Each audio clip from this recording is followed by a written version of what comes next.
มือแต่หน้าเฮือนจอมก้นตีกายเมื่อเฮ็ดหือลัดความดอกแม่เฮา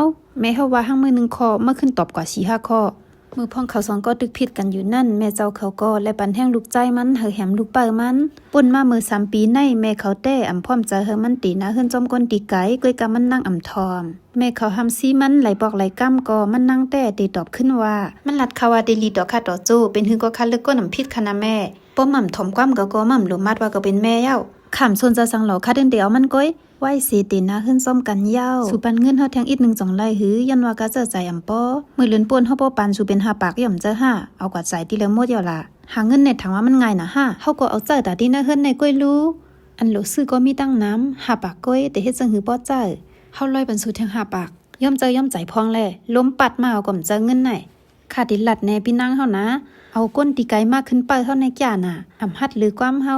ลองสั่งก็มันเอาเฮาว่าหมดย้อนว่ามันมาอยู่ตั้งในปีน้องก็อำมีโอ้ยก็อันมันมืดเต้ๆก็อำมีสูเลินนานในเฮาเคยมื้อเจอแม่เฮาอีกนึงมื้อเจอแม่สูในติมื้อเจอเฮ็ดสังแม่สูก็อยู่ลีอยู่ลูกก้อยกามี3ปีเย้าอันเฮาอำไลมื้อเจอเฮินเมื่อเอาลูกใจก็เย้าก็เมื่อเขาเจือเป็นก้นเฮินเฮาเย้านะเมื่อดิมื้อเจอเฮินเฮ็ดสังเฮาแปดกันล่ะเฮายินเฮือสังหนาเย้าบ่มาออกพักดูเฮากว่าเย้าก็อย่าไปขึ้นมาขึ้น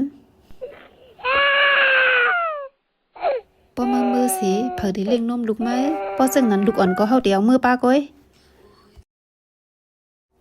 แม่เฮ็ดจังหือมากค่ะล่ะนายลูกยิ่งอำปอกมือเฮิรนก็มีเป็น3ปีเย้าแม่เซาถึงลุงแลจังมาเซาแม่